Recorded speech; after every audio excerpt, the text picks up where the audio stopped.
నేనిప్పుడు చిదంబరం దేవాలయంలో ఉన్నాను. నటరాజస్వామి దేవాలయము. మంచి వీడియో చేద్దామని చాలా ప్రిపేర్ అయ్యాను. కానీ డాక్టర్ మనోహరన్ దయ వల్ల ప్రధాన పూజారి వారి ఆధ్వర్యంలో నాకు అద్భుతమైన గర్భగుడి దర్శనమైంది. నేను నటరాజస్వామిని, చంద్రమౌళీశ్వర స్వామిని, నిరాకార స్వరూపాన్ని, రాజగోపాల స్వామిని దర్శించుకొని ఇప్పుడే బయటకు వస్తున్నా.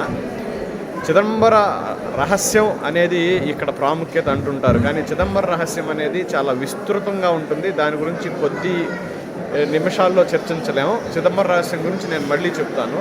కానీ ఈ గుడి ప్రాముఖ్యత, గుడి చరిత్ర ఎలా ఉంటుందంటే, చాలా కాలం క్రితం, ఎప్పుడో పూర్వం, ఇది తిల్లై అంటారు. ఇది వచ్చి మాంగ్రూవ్ ఫారెస్ట్, మడ అడవులు, దట్టమైన మడ అడవులు ఉన్న ప్రాంతం చిదంబరం ప్రాంతము.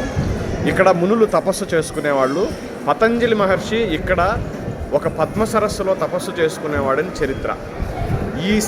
ఈ అడవి సౌందర్యానికి మెచ్చి ఒకరోజు శివుడు ఇక్కడ విహారానికి వస్తాడట. విహారానికి వస్తే ఇక్కడ ఉన్న మునులు విశ్వంలో ప్రతిదాన్ని ఆవాహన చేసుకునే శక్తి కలిగి ఉండే మునులు ఉండేవారట.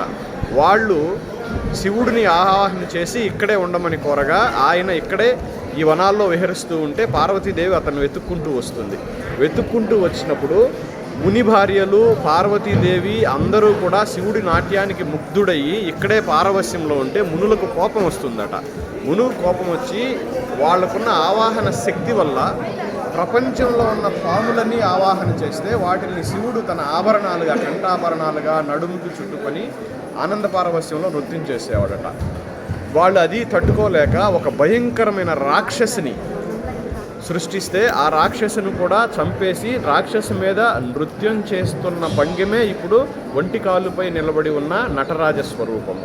అప్పటి నుంచి ఇక్కడ ఒక స్వయంభు లింగం ఉండి, ఆ లింగం కారణంగా మీరు ఇక్కడే ఉండిపోండి అని శివుడిని ప్రార్థించగా శివుడు ఇక్కడ నటరాజ స్వరూపంగా ఉన్నాడు. ఇది ఆలయ చరిత్ర.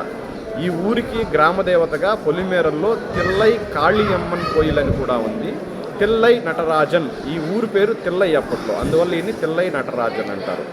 అక్కడ ఈ శివాలయంలో శివుడు 3 రూపాలుగా ఉంటాడు. సంపూర్ణ రూపము, అసంపూర్ణ రూపము, నిరాకార రూపము. సంపూర్ణ రూపం అంటే విగ్రహ రూపంలో ఉన్న నటరాజ విగ్రహం.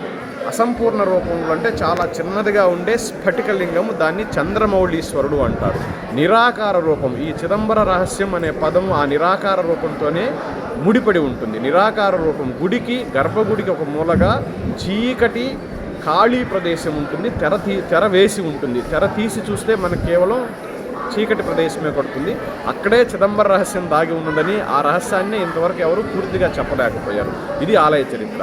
ఇంకొక అద్భుతం ఏమిటంటే, కాళహస్తిలోని వాయులింగము, ఏకాంబరేశ్వరుడు, కంచి, నటరాజాలయం, ఈ 3 దేవాలయాలు ఒకే సరళ రేఖపై 79 డిగ్రీల 65 నిమిషాల ఒకే సరళ రేఖ, స్ట్రైట్ లైన్లో కట్టబడి ఉన్నాయి. ఇది సైంటిఫికల్లీ ప్రూవ్ అయిన విషయం అన్నమాట.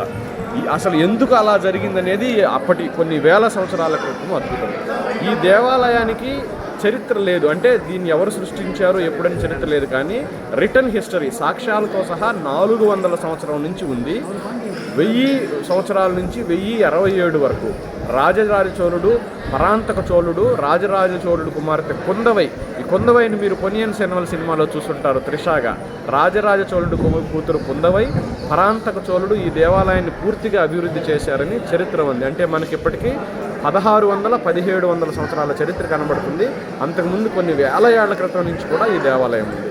ఇది ఆలయ చరిత్ర, ఆ 3 ఆలయాలకు సంబంధించిన అద్భుతం. తర్వాత లోపల చాలా విషయాలు ఉన్నాయి.